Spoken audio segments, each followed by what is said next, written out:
লিঙ্কটা অন করছি। প্রথমত দরকার আমাদেরকে একটা ইমেল। হ্যাঁ, তো আমি এখানে বেশ কটা আমার ইমেল আছে, অনেকগুলো ইমেলে আমার অ্যাকাউন্টও করা আছে। আমি এখান থেকে ফাউকুন কম্পিউটার নামে যে আমার ইমেলটা এখানে চলে আসতেছি।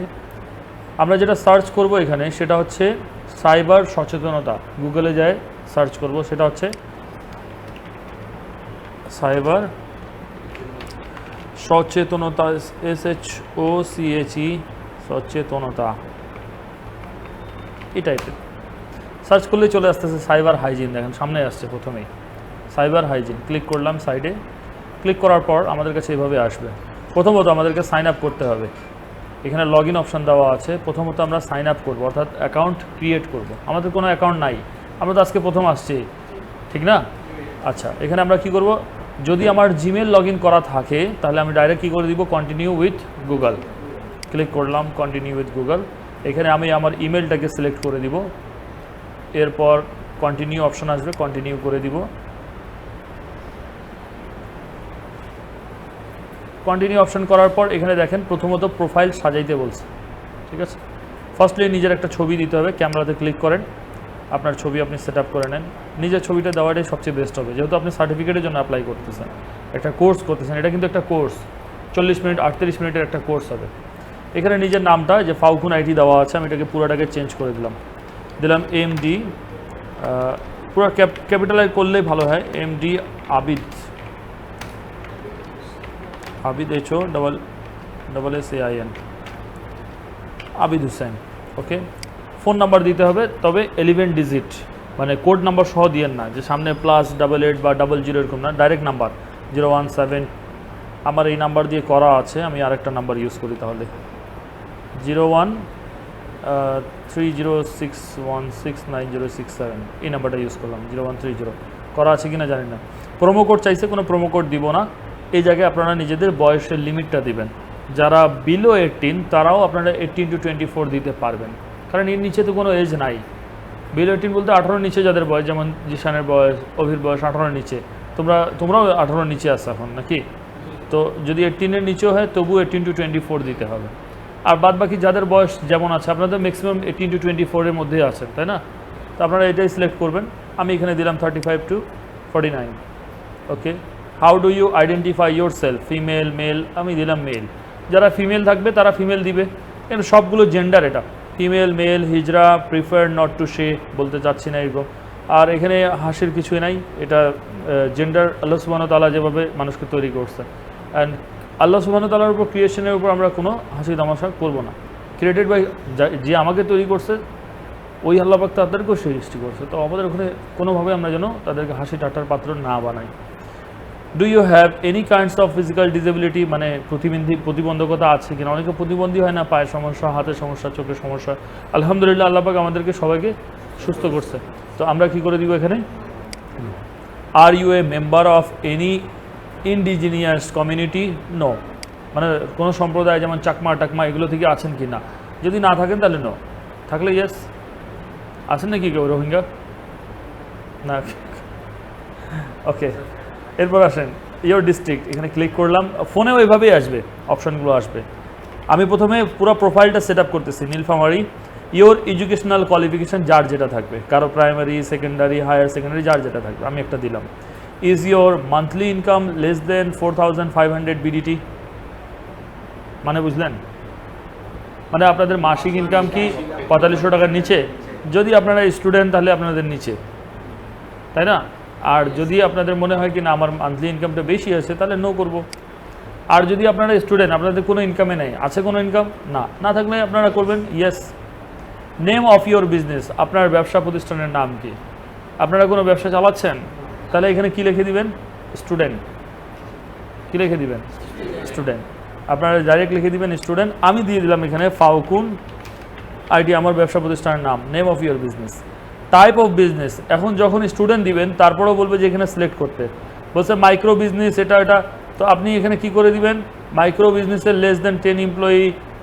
যদি আপনি স্টুডেন্ট লিখতেছেন তাহলে এটা তো আর সিলেকশনের কোনো মানেই হয় না, কিন্তু সিলেকশন না করলে তো আপনাকে সার্টিফিকেট দিচ্ছে না, অপশানে যাবে না নেক্সটে। এই জন্য আদার্সে দিয়ে এখানে উল্লেখ করে দিতে পারেন কয়জন এমপ্লয়ি নিয়ে কাজ করেন। এমপ্লয়ি নাই আপনার, 0 দিয়ে দিলেন, 1 দিয়ে দিলেন, যে কোনো একটা দিয়ে দিলেন। অথবা আমি দিয়ে দিলাম micro business less than 10 employee. এটা কোনো বড় ইফেক্ট রাখে না, আমি জাস্ট দিয়ে রাখলাম। In which sector do you operate your business, কোন ক্যাটাগরিতে আপনি ব্যবসা করেন। যেহেতু আপনারা স্টুডেন্ট, তাহলে আপনারা কী দেবেন, এডুকেশন অ্যান্ড ট্রেনিং। ঠিক আছে, ওকে। এরপর in what area do you use the internet in daily life or business, আপনি ইন্টারনেট কোথায় ব্যবহার করেন। Social media communication like Facebook, WhatsApp, Instagram, TikTok, business transaction, bKash, Rocket or bank transfer, managing business website, other places. আপনি multiple choice করতে পারেন এই জায়গায়, যেমন সোশ্যাল মিডিয়া, বিজনেস কার্ড, আমি দুইটা দিলাম। সোশ্যাল মিডিয়া, ফেসবুক তো ইউজ করেন, সবাই ইউজ করেন না, এগুলোতে আপনি কতটুকু নিরাপদ, এগুলো সম্পর্কে আমরা জানবো আজকে। তারপর হচ্ছে বিকাশ, রকেট, এগুলোর ক্ষেত্রে কোনটা কী করব। And what device do you use, আপনি কোন ডিভাইস চালাচ্ছেন। আমরা তো স্মার্টফোন চালাই, পাশাপাশি আমরা কম্পিউটার, ল্যাপটপও চালাই। অনেকে বাটন ফোন চালাচ্ছে, কেউ ল্যাপটপ, কেউ ট্যাবলেট, আমরা কম্পিউটার, ডেস্কটপ, ল্যাপটপও দিয়ে রাখতে পারি। মাল্টিপল অপশন, প্রোফাইলটা ফুললি সেট আপ না করলে আমরা কাজ করতে পারবো না। তাই দেন আপনাকে কী করতে হবে, আগে ফুললি প্রোফাইল সেট আপ করতে হবে, দেন আমরা করবো এখানে আপডেট। আপডেট করলে সাকসেস হয়ে আসছে। এরপর আমাদের কাছে এই যে কোর্স চলে আসছে, মাই কোর্স। এখানে আপনি পাবেন 6টা লেসন। কতগুলো, কত মিনিট লাগবে আমাদেরকে, 13 সেকেন্ড। আচ্ছা, এখানে দেখেন 1 number level, 2 number level, 3 number level, 4 number level, 5 number level, 6 number level, এবং লাস্টে একটা কুইজ আছে। কুইজ কমপ্লিট করলে আমরা কি পেয়ে যাব, সার্টিফিকেট পেয়ে যাব। 40 মিনিটের একটা আমাদের কোর্স চলবে, একটা ট্রেনিং চলবে। এটাতে আমরা একটা গুগল কর্তৃক সার্টিফিকেট পেয়ে যাব আজকে। 2 দিন 3 দিনের ট্রেনিংয়ের সার্টিফিকেট, মজার বিষয়। কিন্তু এটা কোর্সটা সম্পর্কে অনেক কিছু জানতেও পারবো। নেবেন কি নেবেন না, চলেন। কিন্তু এদের নিয়ম দেখেন কি করছে। প্রথমেরটা তালা খোলা আছে না, লক খোলা, পরেরটা, তারপরটা দেখেন, এটা কমপ্লিট করবেন, তারপর এটা খুলবে, এটা কমপ্লিট করবেন, তারপর এটা খুলবে। তার মানে ধৈর্য সহকারে, ধৈর্য যে জিনিসটা, এটাকে ধরে রাখতে হবে। হ্যাঁ হ্যাঁ, কোনো সমস্যা নেই, দেখা যাবে 2 বার 3 বার 4 বার যতবার ইচ্ছা দেখতে পারবো, নো প্রবলেম। আমরা প্রথমেরটাতে ক্লিক করব। This episode discuss what cyber risk is and how it works. Cyber risk কী, এটা ওয়ান কাইন্ড অফ সাইবার সিকিউরিটির একটা পার্ট।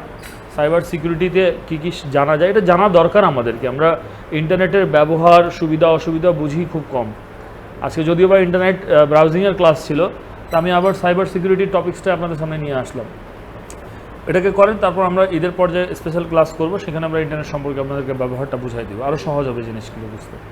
ক্লিক করি এখানে। ফার্স্টলি আমাদেরকে একটা ভিডিও দেখা লাগবে, দেখেন cyber risk and it's impact, একটা ভিডিও আসবে।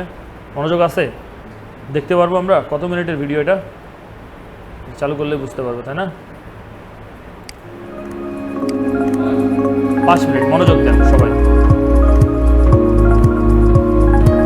সাজলা ফাউন্ডেশন ও এশিয়া ফাউন্ডেশনের পক্ষ থেকে আয়োজিত সাইবার সচেতনতা কোর্সে আপনাকে স্বাগত। আশা করি আপনি ও আপনার পরিবার সুস্থ আছেন। আজকের আয়োজনে আপনার সাথে আমরা কথা বলবো সাইবার ঝুঁকি নিয়ে। সাইবার ঝুঁকি কি এবং এটি কিভাবে আমাদের জীবনে প্রভাব ফেলে তা নিয়ে আজকের আয়োজনে আমরা কথা বলবো। একই সাথে কিভাবে আপনার ব্যবসাকে সাইবার ঝুঁকি থেকে মুক্ত রাখা যায় কথা বলবো তা নিয়েও। প্রযুক্তি যত এগিয়ে যাচ্ছে, সাইবার ঝুঁকির বিষয়গুলো তত গুরুত্বপূর্ণ হয়ে উঠছে। সাইবার ঝুঁকি কেবলমাত্র বড় প্রতিষ্ঠানের জন্য নয়, বরং ব্যক্তি পর্যায় থেকে ছোট ব্যবসা সর্বত্র একটি বড় ঝুঁকির জায়গা। পৃথিবীটা এখন চলছে ইন্টারনেটের মাধ্যমে। আপনার ঘুম থেকে ওঠার পর থেকে ঘুমাবার আগ পর্যন্ত প্রায় পুরোটা সময় কাটে ইন্টারনেটে, সেটা হোক মোবাইলে কিংবা কম্পিউটারে। এভাবে পুরো পৃথিবী যেমন চলে এসেছে আপনার হাতের মুঠোয়, একই সাথে বেড়ে চলছে সাইবার ঝুঁকি। সাইবার ঝুঁকি হলো এমন একটি ঝুঁকি যা অনলাইনে বিভিন্ন ধরনের আক্রমণের মাধ্যমে আমাদের ব্যক্তিগত, সামাজিক, আর্থিক এবং ব্যবসায়িক ক্ষতি করতে পারে। এটি সরাসরি আমাদের তথ্য চুরি, প্রাতিষ্ঠানিক সিস্টেমকে ক্ষতিগ্রস্ত করা, এমনকি বিশাল আর্থিক ক্ষতির কারণ হিসেবে দেখা দিতে পারে। সাইবার ঝুঁকির মূলত 2 ধরনের প্রভাব দেখা যায়। অর্থনৈতিক প্রভাব। একটি সাইবার আক্রমণের ফলে অনেক প্রতিষ্ঠান তাদের গুরুত্বপূর্ণ ডেটা হারিয়ে ফেলে, যা তাদের ব্যবসার বিশাল আর্থিক ক্ষতির কারণ হয়। ব্যক্তিগত প্রভাব। ব্যক্তিগত তথ্য বা ডেটা ফাঁস হলে তা সামাজিকভাবে লজ্জা, মর্যাদাহানি, হয়রানি কিংবা আর্থিক প্রতারণার সুযোগ সৃষ্টি করে। তাহলে সাইবার ঝুঁকি তৈরি হয় কোথা থেকে? সাইবার ঝুঁকির প্রধান কিছু উৎস হলো ফিশিং বা ভুয়া ইমেল বা বার্তার মাধ্যমে ব্যক্তিগত তথ্য চুরি, ফিশিং বা মিথ্যা বার্তা এবং ম্যালওয়্যার আক্রমণ সাইবার ঝুঁকির সবচেয়ে প্রচলিত উদাহরণ। একজন হ্যাকার যদি আপনাকে একটি ভুয়া লিঙ্ক পাঠায় এবং আপনি তাতে ক্লিক করেন, তাহলে আপনার গুরুত্বপূর্ণ তথ্য তাদের হাতে চলে যেতে পারে। ম্যালওয়্যার বা ক্ষতিকারক সফটওয়্যার যা সিস্টেমে প্রবেশ করে ডেটা নষ্ট করতে পারে। অপরিকল্পিত সফটওয়্যার ব্যবহার, অপ্রয়োজনীয় সফটওয়্যার ব্যবহারের ফলে অনেক সময় নিরাপত্তা ঝুঁকি তৈরি হয়। কিন্তু সাইবার ঝুঁকির প্রভাব কি কি হতে পারে? ব্যক্তি কিংবা প্রাতিষ্ঠানিক পর্যায়ে কি কি ক্ষতি হয় সাইবার ঝুঁকিতে পড়লে? আসুন সেটা বরং জেনে নিই। অর্থনৈতিক প্রভাব। প্রতি বছর ক্ষুদ্র ব্যবসায়িক প্রতিষ্ঠানগুলোর 45% একটি বড় সাইবার আক্রমণের শিকার হয়, যার ফলে অনেক ব্যবসা অর্থনৈতিকভাবে ক্ষতিগ্রস্ত হয়। পরিচালনায় ব্যাঘাত ঘটা। কিছু আক্রমণ প্রতিষ্ঠানগুলোর কাজের ধারাবাহিকতা নষ্ট করে, যা পুনরুদ্ধারে সময় এবং অর্থ খরচ হয়। বিশ্বাসের ক্ষতি। গ্রাহকরা যদি প্রতিষ্ঠানের তথ্য ফাঁস হওয়ার খবর পান, তাহলে তাদের বিশ্বাস কমে যায়। এটি দীর্ঘমেয়াদে প্রতিষ্ঠানের উপর খারাপ প্রভাব ফেলে। তাহলে আমরা করব কি? কিভাবে সাইবার ঝুঁকি কমানো যায়? যে কাজগুলো আমাদের সাইবার ঝুঁকি থেকে দূরে রাখতে পারে, চলুন সেগুলো জেনে নিই। আপনার ডিভাইস এবং অ্যাকাউন্ট সুরক্ষিত রাখুন। শক্তিশালী পাসওয়ার্ড ব্যবহার করুন। সফটওয়্যার নিয়মিত আপডেট করুন। ডেটা ব্যাকআপ রাখুন। অপরিচিত ইমেল বা লিঙ্ক ক্লিক করা এড়িয়ে চলুন। বর্তমান সময় এসে সাইবার ঝুঁকি আসলে খুবই গুরুত্বপূর্ণ একটি বিষয়, যেটা আমরা অনেক সময় উপেক্ষা করি।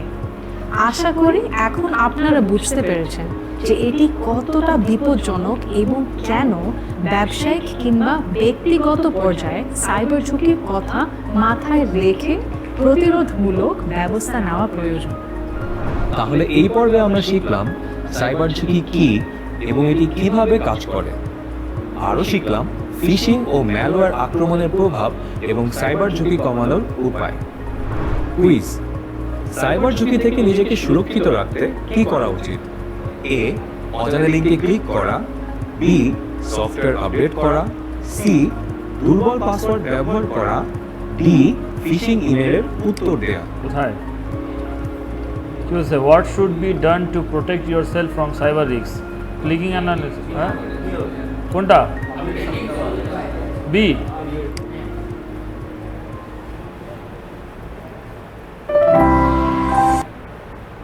Congratulations, the answer is correct. Next lesson playing in 6 seconds. পরবর্তী দ্বিতীয় লেসন খুলে গেছে আমাদের জন্য। প্রথমেরটা কমপ্লিট হলো না, এখন this lesson is locked. Y?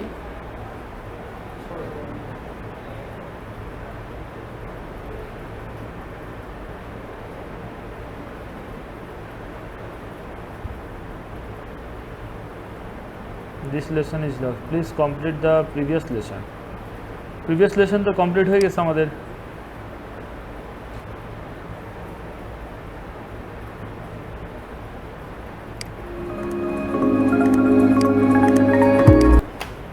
যেহেতু আনলক হয়ে আসছে, সেকেন্ড লেসন যাই। প্রথমেরটা বুঝতে পারছেন সাইবার রিস্ক কী এবং কীভাবে নিজেকে নিরাপদ রাখা যায়। এইভাবে জাস্ট 6টা লেসনে 6টা কোশ্চেন অ্যান্সার, আর শেষে কুইজ আসবে আমাদের কাছে। ওকে,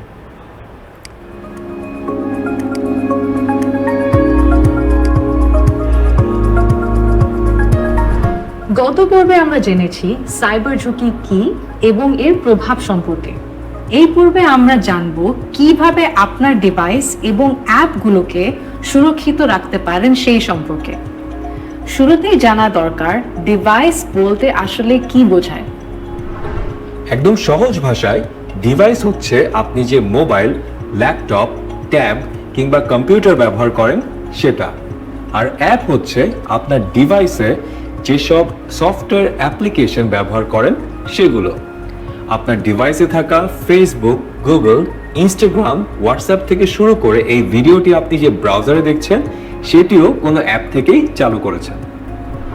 আচ্ছা, আপনি কি বলতে পারেন আপনার মোবাইলে এই মুহূর্তে মোট কতগুলো অ্যাপ্লিকেশন ইনস্টল করা আছে, কিংবা আপনার মোট কয়টি অনলাইন প্ল্যাটফর্মে অ্যাকাউন্ট আছে?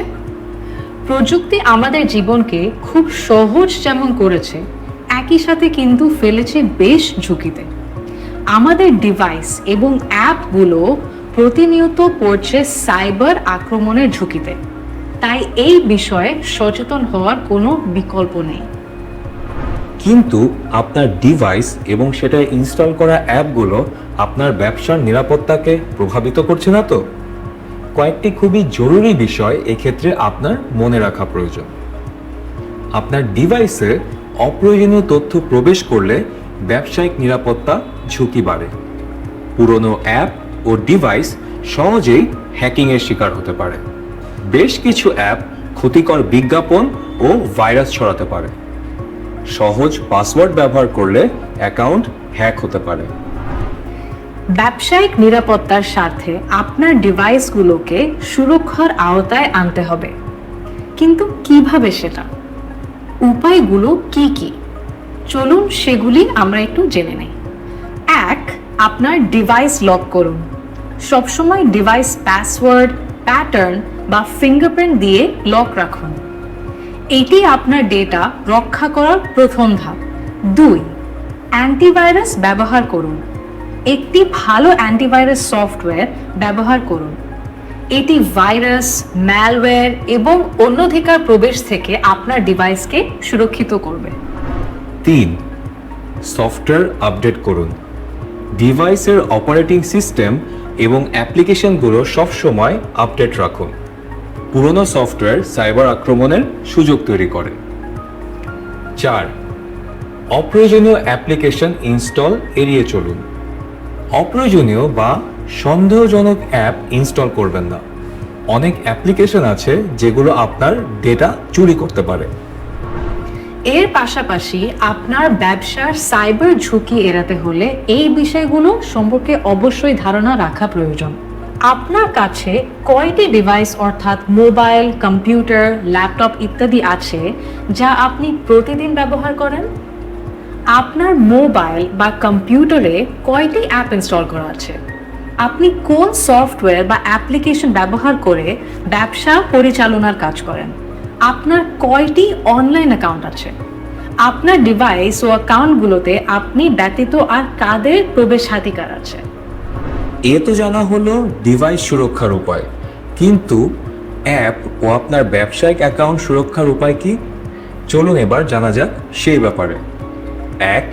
শক্তিশালী পাসওয়ার্ড ব্যবহার করুন। পাসওয়ার্ডে বড় হাতের অক্ষর, ছোট হাতের অক্ষর, সংখ্যা এবং চিহ্ন ব্যবহার করুন। যেমন 2. টু ফ্যাক্টর অথেন্টিকেশন চালু করুন। অনেক অনলাইন প্ল্যাটফর্মে টু ফ্যাক্টর অথেন্টিকেশন সক্রিয় করার অপশন থাকে। এটি আপনার অ্যাকাউন্টে আরও সুরক্ষা যোগ করবে। 3. পাসওয়ার্ড ম্যানেজার ব্যবহার করুন। পাসওয়ার্ড ম্যানেজার ব্যবহার করলে আপনার সমস্ত পাসওয়ার্ড সুরক্ষিত থাকবে এবং মনে রাখা সহজ হবে। 4. সন্দেহজনক লিঙ্ক এড়িয়ে চলুন। অপরিচিত ইমেল বা মেসেজ থেকে পাওয়া লিঙ্ক ক্লিক করবেন না।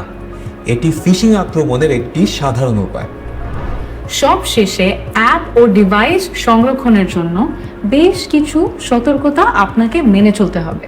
এতে আপনার ব্যবসা সাইবার ঝুঁকি থেকে অনেকটাই নিরাপদ থাকবে। সেগুলো কি কি? চলুন জেনে নিই। 1. প্রতিদিন ব্যবহৃত ডিভাইসের সংখ্যা নিশ্চিত করুন। 2. প্রয়োজন নেই এমন অ্যাপ ডিলিট করে ফেলুন। 3. ব্যবসার জন্য নির্দিষ্ট ও নিরাপদ সফটওয়্যার ব্যবহার করুন। 4. অনলাইন অ্যাকাউন্টের সংখ্যা কমিয়ে আনুন। শক্তিশালী পাসওয়ার্ড ব্যবহার করুন। এবং 5. ডিভাইস ও অ্যাকাউন্টের প্রবেশাধিকার সীমিত রাখুন। আপনার ডিভাইস এবং অ্যাপ্লিকেশন সুরক্ষিত রাখতে এই পদক্ষেপগুলো অনুসরণ করা অত্যন্ত জরুরি। আমাদের সচেতনতাই পারে সাইবার আক্রমণ থেকে আমাদের ব্যবসাকে রক্ষা করতে। তাই আজ থেকেই আপনার ডিভাইস এবং অ্যাপ সুরক্ষিত করুন।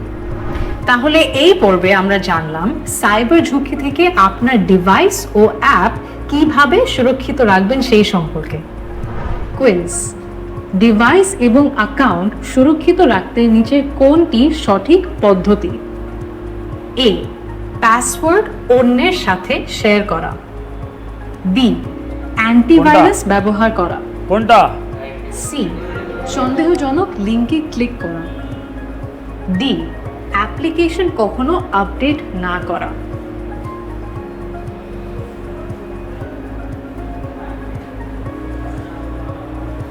অ্যান্টিভাইরাস ইউজ করেন কেউ আপনারা? কেউই করেন না মোবাইলে? উইন্ডোজ ডিফেন্ডার তো প্রত্যেকটাতে আছে, ওটা ফ্রি, পারচেস করা কোনো আমরা ইউজ করি না। ডেস্কটপে তো প্রত্যেকটাতে পাই, কিন্তু মোবাইলে ইউজ করেন? কেউ ইউজ করেন না। একটা অ্যান্টিভাইরাস আপনারা কিনে নিতে পারেন। অভিনন্দন, উত্তরটি সঠিক হয়েছে। পরবর্তী অনুশীলন শুরু হচ্ছে 0 সেকেন্ড। দেখি পরেরটা খুলছে কিনা। পরবর্তী অনুশীলন চলে আসছে। পরবর্তীটা হচ্ছে সফটওয়্যার আপডেট অ্যান্ড ব্যবসায়িক নিরাপত্তা। দুইটা লেসন গেল 6টার মধ্যে, আর বাকি থাকলো কয়টা? ধৈর্য আছে?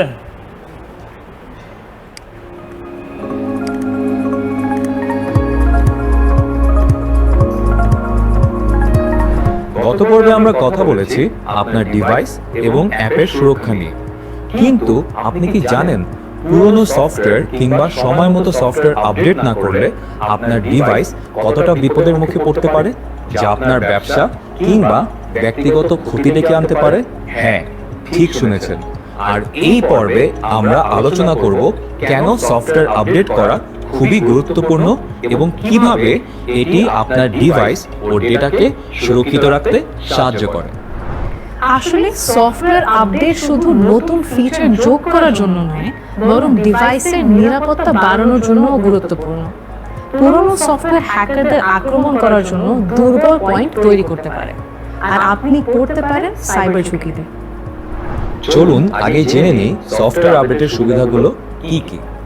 1. নতুন সাইবার ঝুঁকির মোকাবেলা। প্রতিদিন নতুন ম্যালওয়্যার তৈরি হচ্ছে। সফটওয়্যার আপডেটের মাধ্যমে এগুলোর বিরুদ্ধে নতুন সুরক্ষা ব্যবস্থা যোগ করা হয়। 2. সিস্টেমের কার্যকারিতা বৃদ্ধি। আপডেটের ফলে ডিভাইসের কাজের গতি বৃদ্ধি পায় এবং সফটওয়্যারের সিস্টেমের নিজস্ব ত্রুটিগুলো দূর হয়ে যায়। আচ্ছা, আপনি খুলনার সালমা আপাকে চিনেন? চিনেন না? এই সালমা আপা, এদিকে আসেন তো। আপনার অভিজ্ঞতা সবার সাথে একটু শেয়ার করেন। আসেন আসেন। আমি সালমা, খুলনা থাকি। অনলাইনে একটা ছোট ব্যবসা করি, বাচ্চাদের জামা বিক্রি করি। আমার মালপত্র মানে ব্যবসার প্রোডাক্ট আর ব্যবসার হিসাব নিকাশের পুরো কাজটাই কম্পিউটারে করতে হয়। সারাদিনই দেখা যায় কম্পিউটার আর মোবাইলে ব্যস্ত থাকি। স্বাভাবিক, ব্যবসার সব কাজ তো অনলাইনেই করতে হয়। তো মাঝে মধ্যে দেখতাম নোটিফিকেশন দিয়ে আমাকে সফটওয়্যার আপডেট দিতে বলতেছে। ব্যবসা নিয়েই কোন হয় না, এসব তো গুরুত্বই দেয় নাই। আমার মনে হয়েছিল এগুলো অকারণে টাইম নষ্ট। একদিন আমার কম্পিউটারে একটা ভাইরাস আক্রমণ করলো। সেই ভাইরাস আমার ডিভাইসের আপডেট না দেওয়া ওই পুরান অপারেটিং সিস্টেমের দুর্বলতাকে কাজে লাগিয়ে আমার ব্যবসার সব ফাইল নষ্ট করে ফেললো। আমার তো মাথায় আকাশ ভেঙে পড়লো।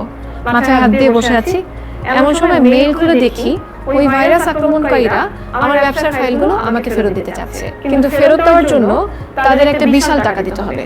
আমি ছোট ব্যবসায়ী, এই টাকা দিতে গিয়ে ধার দেনা করতে হলো। ব্যবসায় বড় ধরনের আর্থিক ক্ষতি হলো। কয়েক সপ্তাহের জন্য আমার ব্যবসা বন্ধ রাখতে হলো। এই ক্ষতি আমি এখনো কাটিয়ে উঠতে পারি নাই। ভেবে দেখুন, যদি সালমা আপা যথাসময়ে সফটওয়্যার আপডেট করতেন তাহলেই এই ভাইরাস আক্রমণের শিকার ওনাকে হতে হতো না। উনি সহজেই এই বিরাট ব্যবসায়িক ক্ষতি এড়িয়ে যেতে পারতেন।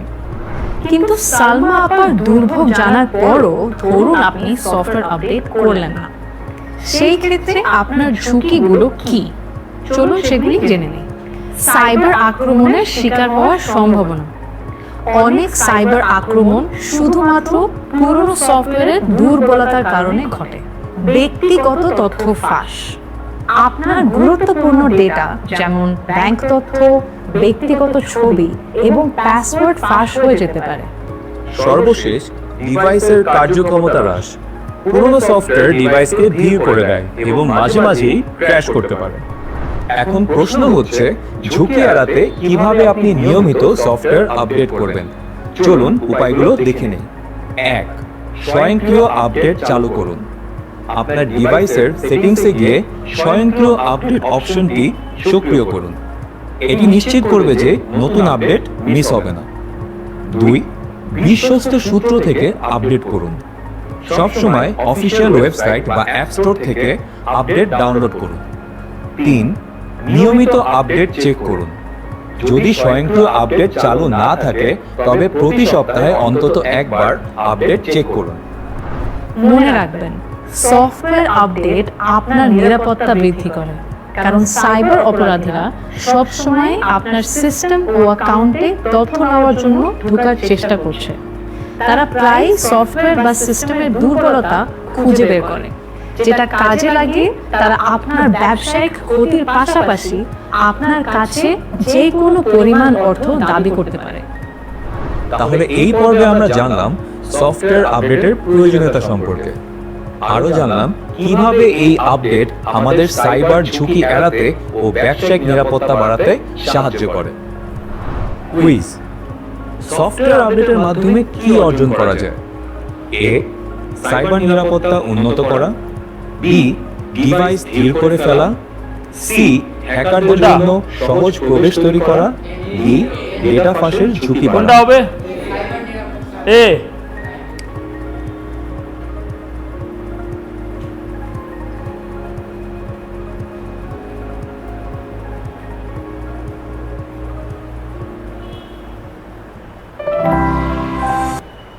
অভিনন্দন, উত্তরটি সঠিক হয়েছে। একটু অপেক্ষা করে নেই এদের জন্য।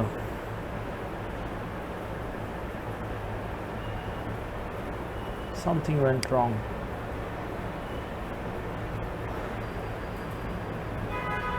শক্তিশালী পাসওয়ার্ড অথেন্টিক খুলছে কি পরেরটা? 1 2 3টা হয়ে গেল। চতুর্থ নম্বরে আছি আমরা নাকি? শক্তিশালী পাসওয়ার্ড। চলেন এটাও দেখে নিই।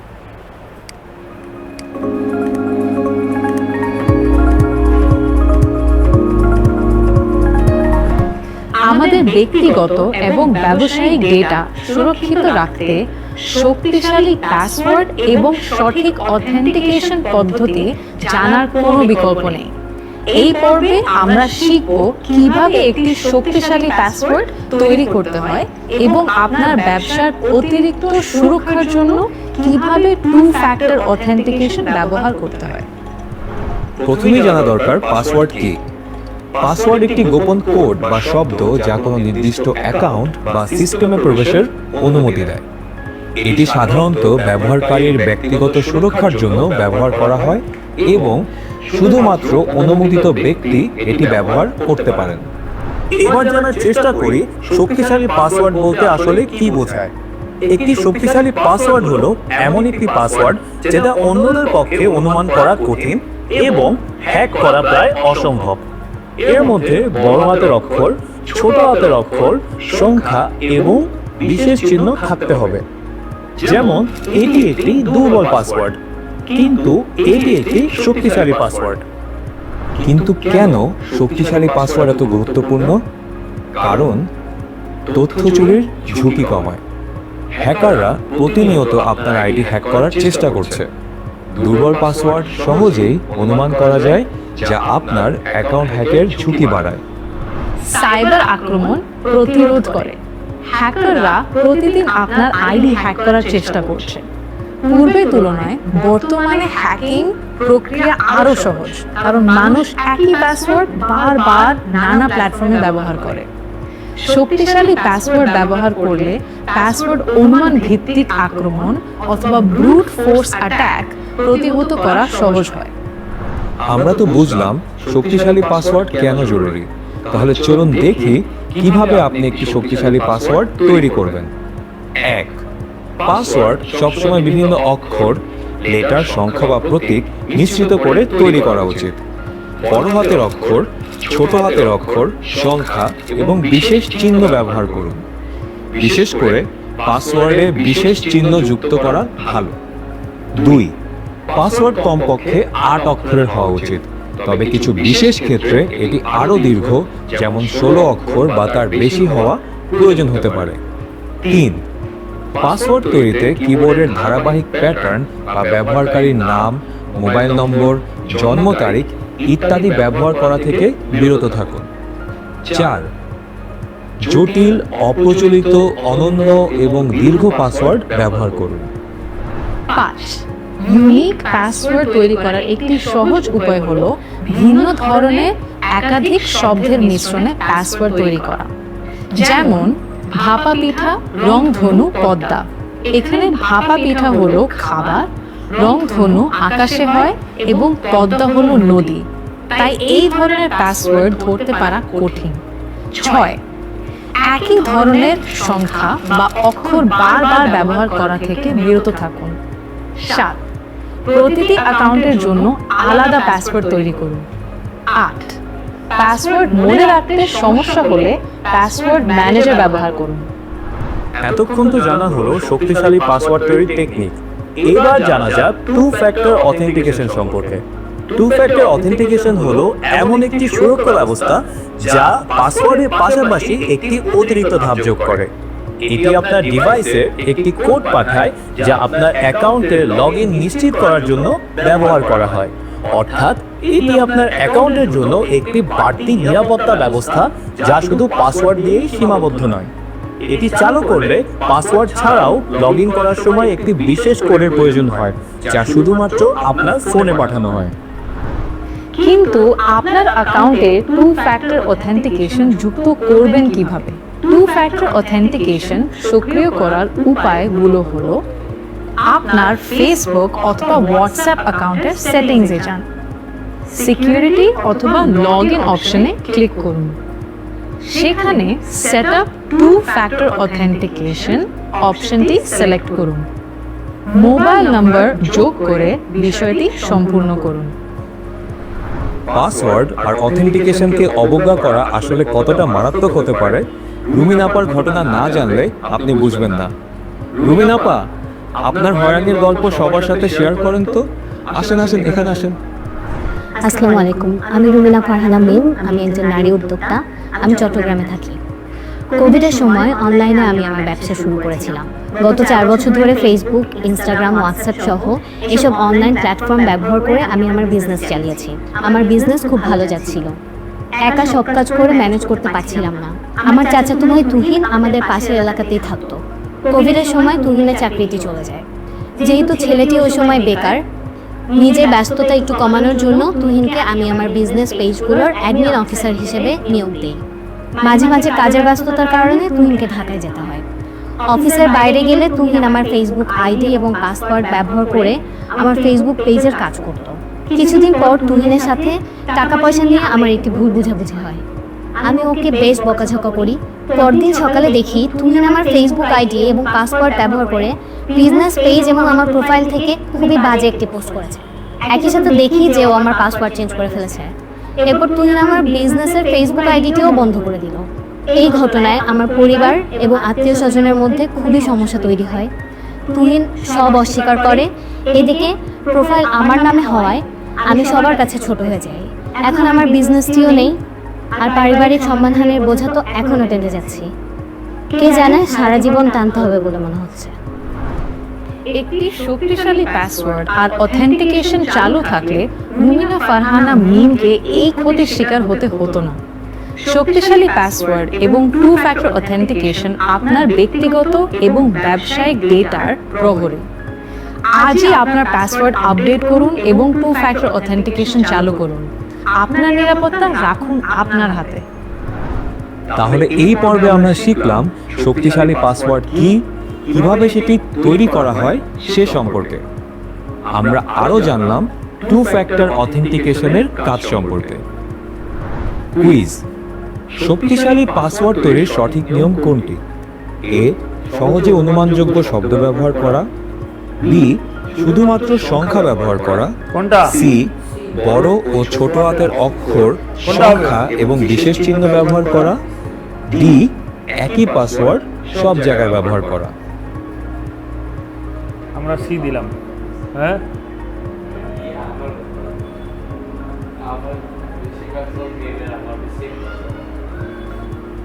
সেটা করা যাবে না।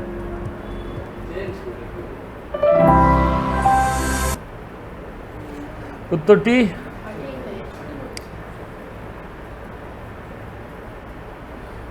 ফিশিং অ্যান্ড ভুয়া বার্তা। তাহলে 4টা লেভেল কমপ্লিট, 1 2 3 4। আর কটা থাকলো? 1 2 আর 2টা লেভেল, তাই না?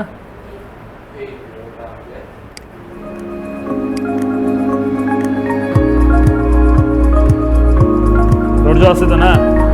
গত পর্বে আমরা জেনেছি শক্তিশালী পাসওয়ার্ড ও 2 ফ্যাক্টর অথেন্টিকেশন সম্পর্কে।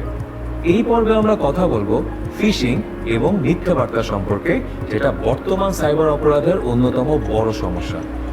ফিশিং আক্রমণের মাধ্যমে আপনার ব্যক্তিগত তথ্য চুরি হতে পারে, ব্যবসায়িক দৃষ্টিকোণ থেকে আপনি পড়তে পারেন আর্থিক ক্ষতির মুখে। আজকে আমরা শিখব কিভাবে এসব থেকে নিজেকে সুরক্ষিত রাখা যায়। শুরুতে জানা দরকার ফিশিং কি। ফিশিং হলো সাইবার প্রতারণার একটি কৌশল, যেখানে হ্যাকাররা ভুয়া ইমেল, বার্তা বা ওয়েবসাইট ব্যবহার করে আপনাকে আপনার ব্যক্তিগত ও ব্যবসায়িক গোপনীয় তথ্য দিতে প্রলুব্ধ করে। এখানে তথ্য বলতে আপনার পাসওয়ার্ড, ব্যাংক ডিটেলস বা অন্যান্য সংবেদনশীল যে কোনো তথ্য হতে পারে। চলুন একটি ঘটনা শুনে আসি। আরিফ একজন ছাত্র এবং একজন ক্ষুদ্র ব্যবসায়ী। তিনি তার সোশ্যাল মিডিয়া অ্যাকাউন্ট থেকে একটি অনলাইন প্ল্যাটফর্ম তৈরি করে সেখান থেকে আমদানি করা পণ্য বিক্রি করেন। আরিফ সবসময় তার পণ্যের বিবরণে তার ইমেল এবং অন্যান্য যোগাযোগ মাধ্যম লিখে নেন। একদিন সকালে আরিফের কাছে এবিসি কোম্পানি থেকে একটি ইমেল আসে যে সে 7 লাখ টাকা বিনিয়োগ পেয়েছে। ইমেলটি এমন বিশ্বাসযোগ্য পদ্ধতিতে করা হয়েছিল যে আরিফ সেটা বিশ্বাস করে বসে। ইমেলে বলা হয় এই অর্থ পেতে হলে আরিফকে তার মোবাইল ব্যাংকিং অ্যাকাউন্ট এবং তার পিন নাম্বার শেয়ার করতে হবে।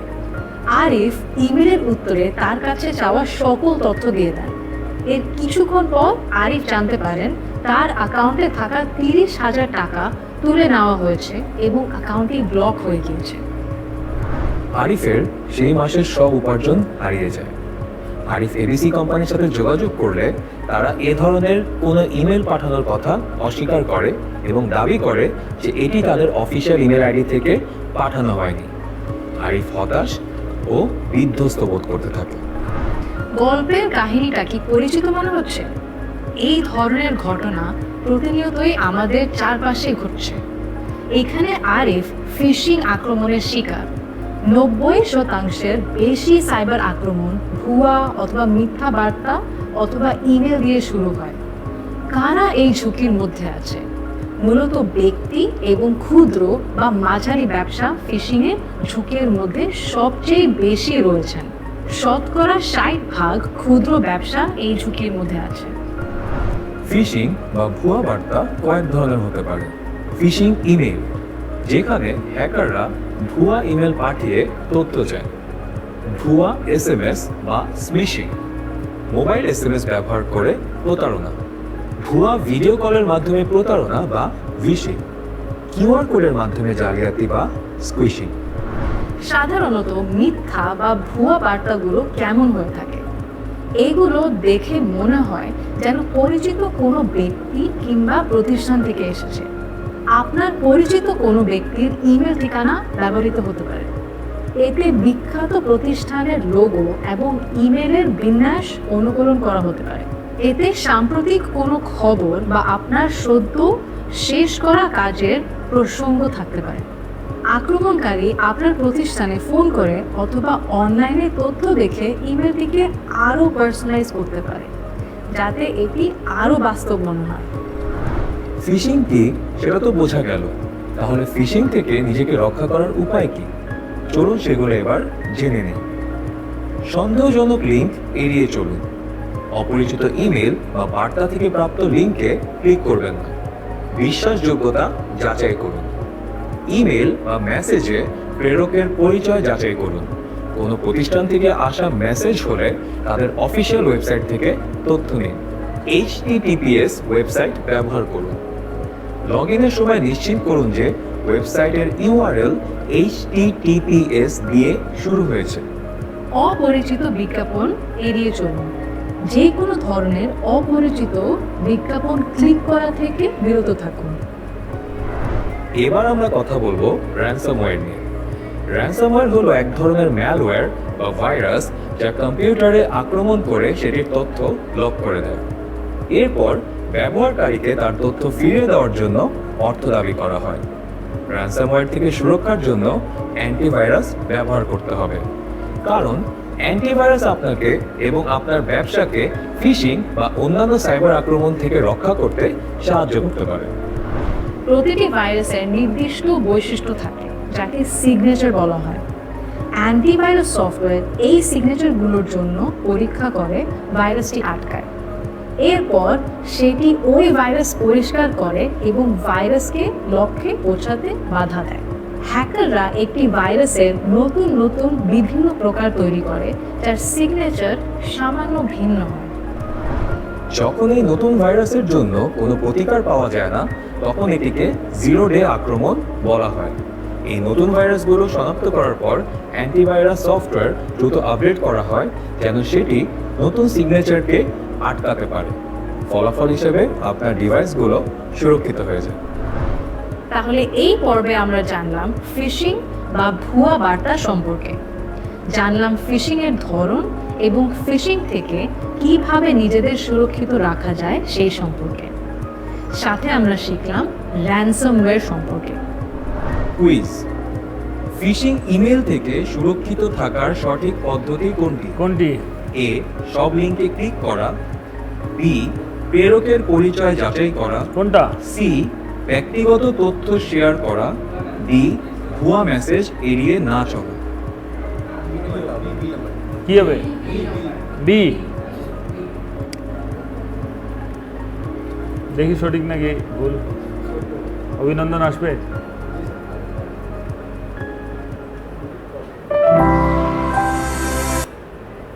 রাইট, অভিনন্দন আসছে। তাহলে আমাদের এই লেসনও কমপ্লিট। লাস্ট লেসন, ব্যবসায়িক তথ্যের ব্যাকআপ ও তথ্য সুরক্ষা। আবার ভিডিও দেখতে হবে, ওটা আরেকবার দেখে আরেকবার রাইট অ্যান্সার করতে হবে।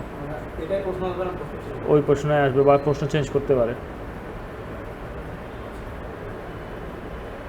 তো আমাদের লাস্ট লেসনে চলে আসছি নাকি? এরপর তো কুইজ টেস্ট আছে, ফাইনাল টেস্ট। দেখে ফেলি এটাও।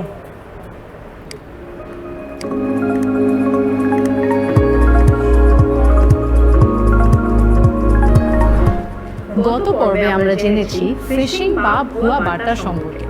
এই পর্বে আমরা আলোচনা করব ব্যবসায়িক তথ্যের ব্যাকআপ এবং তথ্য সুরক্ষার পদ্ধতির সম্পর্কে। তথ্য প্রযুক্তির এই যুগে ডেটা হারানো মানে শুধু আর্থিক ক্ষতি নয়, বরং গ্রাহকের বিশ্বাস হারানো এবং ব্যবসার জন্য বিরাট একটি ক্ষতি। তাই তথ্য সুরক্ষার জন্য ব্যাকআপ এবং সঠিক পদ্ধতি ব্যবহারের কোনো বিকল্প নেই। কিন্তু ব্যাকআপ বলতে আসলে কি বোঝায়? ব্যাকআপ হলো গুরুত্বপূর্ণ ডেটার একটি কপি যা মূল ডেটা হারানোর পর পুনরুদ্ধারের জন্য ব্যবহৃত হয়। ব্যাকআপ রাখার কারণগুলো আসলে কি? 1. ডেটা হারানোর ঝুঁকি কমানো। হার্ডওয়্যার ফেল, সাইবার আক্রমণ বা অন্য যে কোনো কারণে পুনরুদ্ধারে সহায়ক। 2. ব্যবসার ধারাবাহিকতা বজায় রাখা। ব্যাকআপ থাকলে সাইবার আক্রমণ বা ডেটা লসের পরও ব্যবসার কার্যক্রম চালিয়ে যাওয়া সম্ভব। ব্যাকআপ রাখার প্রয়োজন তো জানলেন, কিন্তু ব্যাকআপ রাখবেন কিভাবে? এবার তাই দেখে নেব ব্যাকআপ রাখার নিয়মগুলি। প্রথমে কথা বলবো অনলাইন ডেটা ব্যাকআপ কিভাবে করবেন সেই সম্পর্কে। প্রথম ধাপে ব্যাকআপের জন্য গুরুত্বপূর্ণ ডেটা বা ফাইলগুলো নির্বাচন করুন, যেমন ডকুমেন্ট, ছবি, ভিডিও এবং প্রয়োজনীয় অন্যান্য ফাইল। দ্বিতীয় ধাপে অনলাইন ব্যাকআপের জন্য একটি নিরাপদ এবং বিশ্বাসযোগ্য ক্লাউড সেবা বেছে নিন, যেমন গুগল ড্রাইভ, ড্রপবক্স বা ওয়ান ড্রাইভ। তৃতীয় ধাপে ব্যাকআপের সুবিধার্থে স্বয়ংক্রিয় ব্যাকআপ অপশনটি চালু করুন, যাতে নির্দিষ্ট সময়ে ডেটা স্বয়ংক্রিয়ভাবে ব্যাকআপ হয়। সর্বশেষ ধাপে নিশ্চিত হন যে সমস্ত ডেটা সঠিকভাবে ব্যাকআপ হয়েছে। প্রয়োজন হলে ব্যাকআপ করা ফাইলগুলো মাঝে মাঝে পরীক্ষা করে দেখুন। এবার জেনে নেওয়া যাক অফলাইন ডেটা ব্যাকআপ কিভাবে করা যায় সেই সম্পর্কে। প্রথম ধাপে ব্যাকআপের জন্য গুরুত্বপূর্ণ ডেটা বা ফাইলগুলো নির্বাচন করুন, যেমন ডকুমেন্ট, ছবি, ভিডিও এবং প্রয়োজনীয় অন্যান্য ফাইল। দ্বিতীয় ধাপে ব্যাকআপের জন্য একটি নিরাপদ এবং আধুনিক স্টোরেজ ডিভাইস বেছে নিন, যেমন হার্ড ড্রাইভ, ইউএসবি ড্রাইভ বা এসডি কার্ড। তৃতীয় ধাপে নির্বাচিত ডেটাগুলো স্টোরেজ ডিভাইসে কপি বা স্থানান্তরিত করুন এবং নিশ্চিত করুন যে স্টোরেজ ডিভাইসে আপনার ডেটা জমা হয়েছে। সর্বশেষ ধাপে অফলাইন ব্যাকআপ ডেটা নিয়মিত আপডেট করুন, যেন নতুন এবং প্রয়োজনীয় ডেটাও সুরক্ষিত থাকে। ডেটা ব্যাকআপ করা তো শিখলেন, এবার জেনে নিন ডেটা বা তথ্য সুরক্ষা কিভাবে করবেন। ডেটা সুরক্ষার বেশ কিছু পদ্ধতি রয়েছে, চলুন সেগুলো জেনে নেওয়া যাক। প্রথম নিয়ম হলো এনক্রিপশন। ডেটা এনক্রিপ্ট করা থাকলে এটি চুরি হলেও অপরাধীরা সেটা পড়তে পারবেন না, অর্থাৎ কোনো কাজে লাগাতে পারবেন না। দ্বিতীয় নিয়ম হলো অ্যাক্সেস নিয়ন্ত্রণ। আপনার তথ্য কারা ব্যবহার করতে পারবে তা নির্ধারণ করে দিন। অপ্রয়োজনীয় অ্যাক্সেস বন্ধ করুন। তৃতীয় নিয়ম হলো অ্যান্টি ম্যালওয়্যার সফটওয়্যার ব্যবহার করা। তথ্য সুরক্ষার জন্য সবসময় একটি ভালো অ্যান্টি ম্যালওয়্যার সফটওয়্যার ব্যবহার করুন। এইসব সতর্কতার পরও যদি আপনি সাইবার আক্রমণের শিকার হন, বাংলাদেশের আইন আপনাকে সাহায্য করবে। চলুন দেখে নেই ডিজিটাল নিরাপত্তা আইনের অধীনে অপরাধ হিসেবে বিবেচিত কার্যকলাপগুলো কি কি। ধর্মীয় মূল্যবোধ বা অনুভূতি বা আবেগের ক্ষতি করে এমন কোনো তথ্য প্রকাশ বা সম্প্রচার করা। ডিজিটাল জালিয়াতি বা হয়রানি, উদাহরণস্বরূপ পরিচয় গোপন করা, হয়রানি বা লেনদেন। জাতীয়তাবাদকে কেন্দ্র করে যে কোনো ধরনের অপপ্রচার চালানো। আক্রমণাত্মক, মিথ্যা বা হুমকিমূলক তথ্য প্রদর্শন, প্রেরণ বা প্রকাশ করা। হ্যাকিং সম্পর্কিত অপরাধমূলক কার্যকলাপ বা সহায়তা। অনুমতি ছাড়া তথ্য সংগ্রহ বা ব্যবহার করা। এই ধরনের যে কোনো অপরাধের ক্ষেত্রে আপনি অবশ্যই আইনের সহায়তা নিতে পারবেন। তাহলে এই পর্বে আমরা শিখলাম ব্যবসায়িক তথ্যের ব্যাকআপের গুরুত্ব এবং কিভাবে ব্যাকআপ রাখবেন সে সম্পর্কে। আমরা আরও জানলাম তথ্য বা ডেটা সুরক্ষার নানা পদ্ধতি এবং বাংলাদেশের ডিজিটাল নিরাপত্তা আইন সম্পর্কে। এই ছিল সাইবার সচেতনতা নিয়ে আমাদের পুরো আয়োজন। আশা করি এই আয়োজন আপনাদের জন্য তথ্যবহুল এবং কার্যকরী হয়েছে। এই আয়োজনে আমরা সাইবার ঝুঁকি, ডিভাইস এবং অ্যাকাউন্ট সুরক্ষা, শক্তিশালী পাসওয়ার্ড, ফিশিং থেকে সুরক্ষা এবং ব্যবসায়িক তথ্যের ব্যাকআপ সহ নানা গুরুত্বপূর্ণ বিষয় শেখার চেষ্টা করেছি। আমাদের প্রত্যাশা এই আয়োজনে শেখা বিষয়গুলো আপনাদের ব্যক্তিগত ও ব্যবসায়িক পরিসরে সাইবার নিরাপত্তা নিশ্চিত করতে সাহায্য করবে। মনে রাখবেন, সচেতনতা এবং সঠিক পদক্ষেপই সাইবার আক্রমণ থেকে রক্ষা পাওয়ার চাবিকাঠি। সবাইকে ধন্যবাদ আমাদের সাথে থাকার জন্য। সুরক্ষিত থাকুন, সচেতন থাকুন। কুইজ: কোনটি একটি ভালো ব্যাকআপ পদ্ধতি?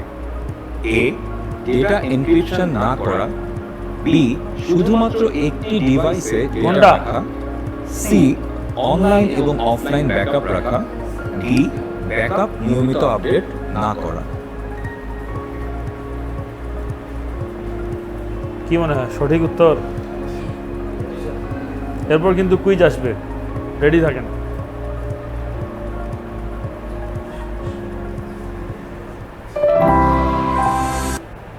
তাহলে উত্তরটা সঠিক হয়েছে।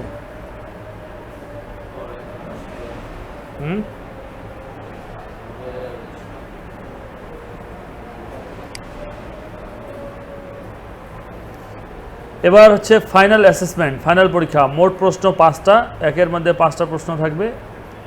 আমাদের কোর্স 100% সম্পন্ন হয়েছে। সাইবার ঝুঁকি কিভাবে সৃষ্টি হয়? কোশ্চেন নাম্বার 1 দেখেন কোশ্চেন আসছে, সাইবার ঝুঁকি কিভাবে সৃষ্টি হয়?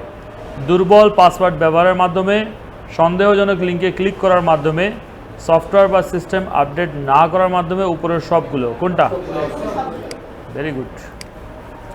নিচের কোনটি একটি শক্তিশালী পাসওয়ার্ডের উদাহরণ? কোনটা দেখেন? Password, mobile number, I love, birthday, cake, কোনটা?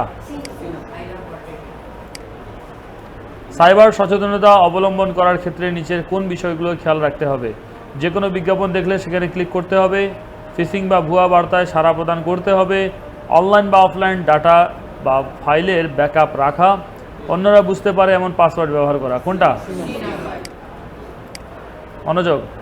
আপনি যদি ব্যক্তিগত তথ্য ও পেমেন্টের জন্য জিজ্ঞাসা করা একটি অপ্রত্যাশিত ইমেল বা বার্তা পান, তখন আপনার কি করণীয়?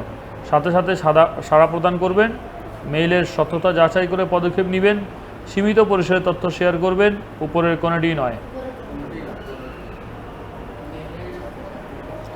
মেইলের সত্যতা যাচাই করে পদক্ষেপ নেবেন।